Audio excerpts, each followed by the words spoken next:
Welcome to exam विवेचना। तो दोस्तों, जैसा कि आप लोगों को पता है, हम डिस्कस कर रहे हैं यहाँ पर पीजीटी हिंदी का प्रश्न पत्र। ठीक है, तो सबसे पहले जो पीजीटी हिंदी का प्रश्न पत्र ही हुआ था, तो इसी को ध्यान में रखकर आपके समक्ष से डिस्कस कर रहे हैं। जो आगामी परीक्षा है, तो आप लोगों के लिए, चाहे आप पीजीटी कोई भी तैयारी कर रहे हो, पीजीटी इकोनॉमिक्स हिंदी का तो हो गया, PGT economics English history pol science, आपके लिए मोस्ट इंपॉर्टेंट ये वीडियो लेक्चर रहेगा। तो ध्यान से इसको देखिएगा। जितने भी प्रश्न यहाँ पर आपको उत्तर दिए जाएंगे, ये कन्फर्म उत्तर है, तो इसको आप श्योरिटी से मानिए। हिंदी के प्रश्न भी आपको सही बताए थे, तो ये वाले भी आपको कन्फर्म उत्तर दिए जाएंगे। तो ध्यान से इन्हें देखिएगा, इसी तरह के क्वेश्चन आपको आगे पूछे जाएंगे। यहाँ पर आपको एक और चीज़ बता दूँ, ये जितने प्रश्न आपके समक्ष लाए जाएंगे, ये हमारी तरह से निजी प्रयास किए गए हैं, परंतु पूरी तरह से ये सही होंगे। ठीक है, 100%। एक और चीज़ देखिए, अगर आप लोग तैयारी कर रहे हैं ना पीजीटी के इस बीएड वाले पोर्शन की, तो इसके लिए आपको क्या करना चाहिए, नेट के क्वेश्चन पढ़िए, एजुकेशन नेट के, वहाँ से ही अधिकतर प्रश्न पूछे जा रहे हैं। तो चलिए अधिक समय न लेते हुए शुरू करते हैं आज के लेक्चर को। तो देखिए, इसमें जो पहला प्रश्न पूछा गया था, जैन ज्ञान मीमांसा जांच के 5 चरणीय पदानुक्रम पर विचार करता है, निम्नलिखित में से कौन सा ज्ञान के विभिन्न स्तरों का उचित क्रम है। तो यहाँ पर जो सही विकल्प होगा, मति श्रुति अवधि मनः पर्यव कैवल्य, ये सी यहाँ पर सही हो जाएगा, सी। हमारी टीम के द्वारा भी आपके लिए लेक्चर अवेलेबल करवाए गए थे, तो आपने देखा होता, तो वहाँ से काफ़ी सारे प्रश्न रिपीट हुए थे। प्रश्न संख्या 2, इसमें क्या पूछा गया है, ज्ञान मीमांसा दर्शन शास्त्र की वह शाखा है जो सिद्धांतों से संबंधित है, किससे, ज्ञान से। ये भी आपको करवाया गया था। तो जो हमारी टीम के साथ जुड़कर ये तैयारी कर रहे थे, तो यहाँ से वो सीधे सीधे नंबर ले गए हैं। फिर अगला प्रश्न है 3, इसमें क्या पूछा गया है, यह किसने कहा शिक्षा मनुष्य निर्माण है, यह वह है जिससे चरित्र बनता है, मन की शक्ति बढ़ती है, बुद्धि का विस्तार होता है, और जिससे मनुष्य अपने पैरों पर खड़ा हो सकता है। तो ये जो कथन कहा गया था, किसके द्वारा कहा गया था, स्वामी विवेकानंद के द्वारा। ये देखिए, जो हमारी टीम के द्वारा आपको नोट्स अवेलेबल करवाए गए थे, हार्ड कॉपी नोट्स, अधिकतर प्रश्न वहीं से डायरेक्ट पूछे गए हैं, तो इसको ध्यान रखिएगा। अगर आप लेना चाहते हैं हार्ड कॉपी नोट्स, तो आप संपर्क कर सकते हैं हमारे साथ। हमारा व्हाट्सएप नंबर है 8219312129। व्हाट्सएप नंबर आपको डिस्क्रिप्शन बॉक्स में भी मिल जाएगा। तो आगामी परीक्षा वालों के लिए मोस्ट इंपॉर्टेंट रहेगी ये बुक, ध्यान रखना। तो टाइम पे आप इस चीज़ को ध्यान से स्टडी करिए और इन चीज़ों को भी आप अमल में लाइए, जो मैं आपको बता रहा हूँ। यहाँ से आपको काफ़ी फ़ायदा मिलेगा। फिर अगला प्रश्न देखिएगा। तो अगले प्रश्न में क्या पूछा गया है आपसे, बौद्ध दर्शन के अनुसार कौन से कथन सत्य हैं, बौद्ध दर्शन के अनुसार। तो जो यहाँ पर सत्य कथन होंगे उन्हें हम देख लेते हैं। देखिए, केवल 2, 3, 4 ये सही हैं। 2, 3, 4 कौन कौन से हैं, दुख ही सभी कष्टों का मूल कारण है। 3 में क्या है, जन्म और मृत्यु क्लेश का कारण है। और 4 में क्या है, सांसारिक कार्यों में उलझना ही सभी परेशानियों का कारण है। तो ये डी जिसने भी सही कर दिया है, तो वो ठीक मानिएगा, क्या उसका सही हो जाएगा। सीरीज़ कौन सी है, ये डी सीरीज़ है, इसका भी ध्यान रखना आपने। प्रश्न संख्या 5, इसको भी अब देख लेते हैं। प्रश्न संख्या 5 में क्या बताया गया है, निम्नलिखित में से कौन सा संयोजन शिक्षक शिक्षा पाठ्यक्रम में शिक्षा के दर्शन को शामिल करने का सही कारण बताता है। तो यहाँ पर जो सही विकल्प होगा, तो वो कौन सा होगा, देखिए इनमें जो सही होंगे तो वो होगा, दर्शन शास्त्र शैक्षिक अवधारणाओं को समग्र रूप से समझने में मदद करता है। फिर है, दर्शन और शिक्षा एक ही सिक्के के 2 पहलू हैं। और फिर अंत में है, शैक्षिक अवधारणाओं का दार्शनिक विश्लेषण तर्कसंगत दृष्टिकोण विकसित करने में मदद करता है। तो देखिएगा, जिन्होंने हमारे जो वीडियोस देखे थे ना, और जिन्होंने हमारे नोट्स लिए हैं, वहीं से प्रश्न आया, बाहर से ज़्यादा नहीं पूछे गए हैं। हमने ये सारी चीज़ें आपको करवाई हुई हैं। ठीक है, तो समय पर देखिएगा, बता रहा हूँ, आगे जो भी तैयारी कर रहे हैं उनके लिए महत्वपूर्ण होगा ये, तो ध्यान से देखिएगा ये। तो यहाँ पर सही विकल्प होना था बी, ओनली BCE। तो आप लोगों के लिए ये पोर्शन बहुत अच्छा है, यहाँ से आप नंबर खींच सकते हैं। आप लोगों ने आज हिंदी के क्वेश्चन पेपर को तो देखा होगा, क्या तबाही मचाई थी अपने सेकंड पेपर में भी और फर्स्ट पेपर में भी। सबसे तबाही तो फर्स्ट पेपर में ही मची हुई है। तो इन चीज़ों को ध्यान रखिए। बोर्ड जो बीएड वाला पोर्शन है, यहाँ से आप नंबर खींच सकते हो। प्रश्न संख्या 6, इसमें क्या पूछा गया है, इसमें आपसे पूछा गया है, निम्नलिखित में से कौन अस्तित्ववादी शिक्षा की वकालत करने वाले शिक्षक द्वारा अपनाए जाने वाले रुख को दर्शाता है। तो यह है, मूल्य व्यक्तिपरक और व्यक्तिगत हैं। मूल्य व्यक्तिपरक और व्यक्तिगत हैं, ये बी सही होगा यहाँ।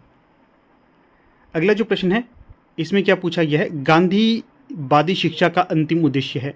गांधीवादी शिक्षा का अंतिम उद्देश्य क्या होगा? तो गांधीवादी शिक्षा का अंतिम उद्देश्य होगा मनुष्य की उन्नति, विकल्प सी। अगला प्रश्न है यहाँ पर 8, इसमें क्या पूछा गया है, निःशुल्क एवं अनिवार्य शिक्षा की अनुशंसा किसके द्वारा की गई थी? तो ये की गई थी आपके कोठारी आयोग के द्वारा, सी यहाँ पर सही विकल्प होगा। यहाँ पर आपको ज़्यादा एक्सप्लेनेशन नहीं दी जा रही है, आने वाले समय में एक्सप्लेनेशन दी जाएगी, आपको करवाया जाएगा कैसे क्या करना है।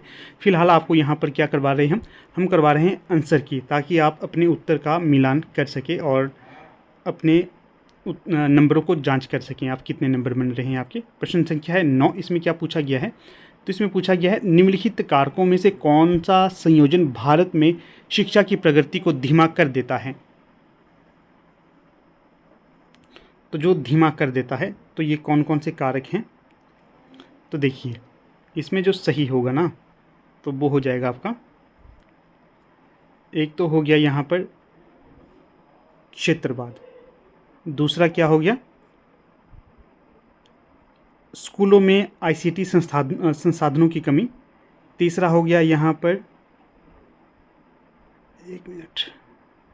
एक हो गया क्षेत्रवाद, दूसरा हो गया आपका जातीयता अर्थात जातिवादी दृष्टि रखना, सोच रखना, और फिर होगा आपका शिक्षकों के प्रशिक्षण पर कमज़ोर, फिर है स्कूलों में आईसीटी संसाधनों की कमी। तो 2, 4, 5, 6 ये सही विकल्प होंगे। ये कहाँ पर है?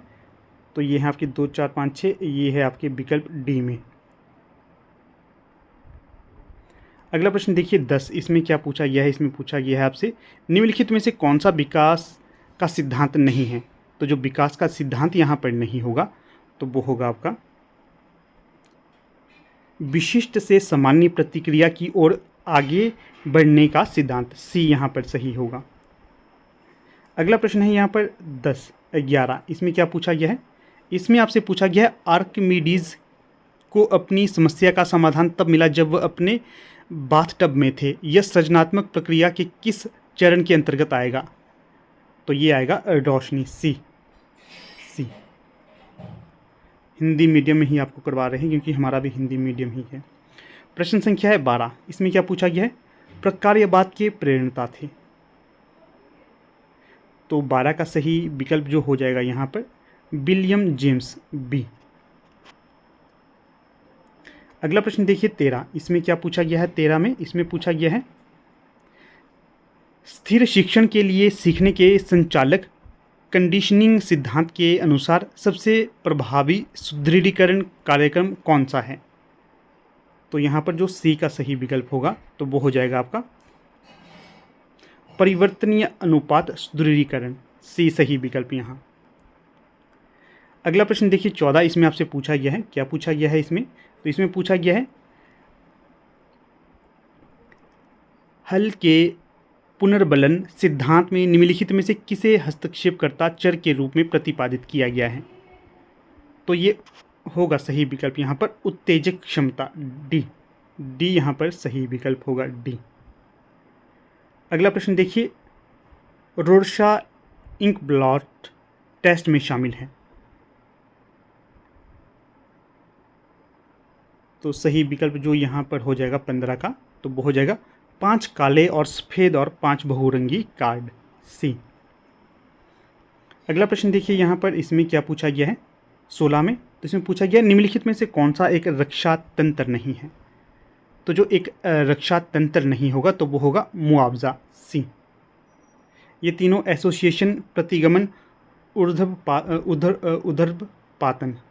ये होंगे, सी यहाँ पर सही विकल्प होगा। अगला जो प्रश्न है 17, इसमें क्या पूछा गया शिक्षक शिक्षा में इंटर्नशिप कार्यक्रम सहायता के लिए प्रदान किया गया है, किसके लिए प्रदान किया गया, क्या फ़ायदा होता है इससे?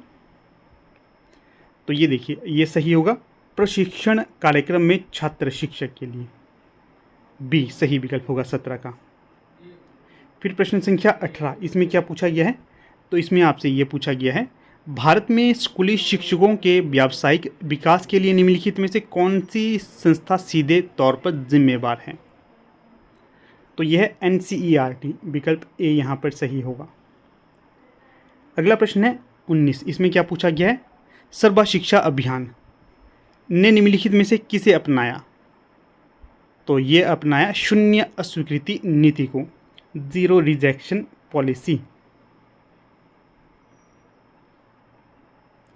अगला जो प्रश्न है यहाँ पर अंतिम प्रश्न भी है, ये जो B.Ed वाला पोर्शन था, क्या है ये? तो यहाँ पर देखिए, हिंदी मीडियम, हम हिंदी मीडियम वाले हैं। तो पूछा गया था इसमें, नेक द्वारा निम्नलिखित में से किसे संस्थानों के मूल्यांकन और मान्यता के लिए प्रदर्शन संकेतक के रूप में परिभाषित किया गया है? तो ये देखिए, पाठ्य चर्चा संबंधी पहलू ये होता है, सही बात है। फिर है अनुसंधान, नवाचार और विस्तार, ये भी सही है। फिर अगला क्या है? अगला है यहाँ पर शासन, नेतृत्व और प्रबंधन, ये भी है। फिर है संस्थागत मूल्य और सर्वोत्तम प्रथाएं, ये भी होगा। ABCE ये कहाँ पर है? डी नहीं होगा, ABCE ये किसी भी विकल्प में नहीं है, ए होना चाहिए था, परंतु इन्होंने डाला ही नहीं है, क्योंकि ये प्रश्न भी पहले पूछा गया है, इसलिए आपको कह रहा हूँ। तो सही विकल्प होगा यहाँ पर CD। एक मिनट दोबारा से देखिएगा कौन कौन से सही हैं। ए तो नहीं है, फिर बी है यहाँ बी सही होगा। बी के बाद कौन सा सही है? BCE विकल्प सी यहाँ पर सही होगा। ठीक है, तो ये देखिए, ये हमारा B.Ed पोर्शन समाप्त हो गया। ठीक है, ये अलग से इसलिए बनाया गया ताकि अन्य कोई भी परीक्षा की तैयारी कर रहा हो PGT वाला, तो उसके लिए लाभदायक सिद्ध हो। तो बाकी जो आंसर की में अपनी आंसर की मैच करना चाहता है, तो भी यहाँ से अपनी आंसर की मैच कर सकता है। तो चलिए, जल्दी मुलाकात होगी नेक्स्ट वीडियो के साथ, तब तक के लिए धन्यवाद।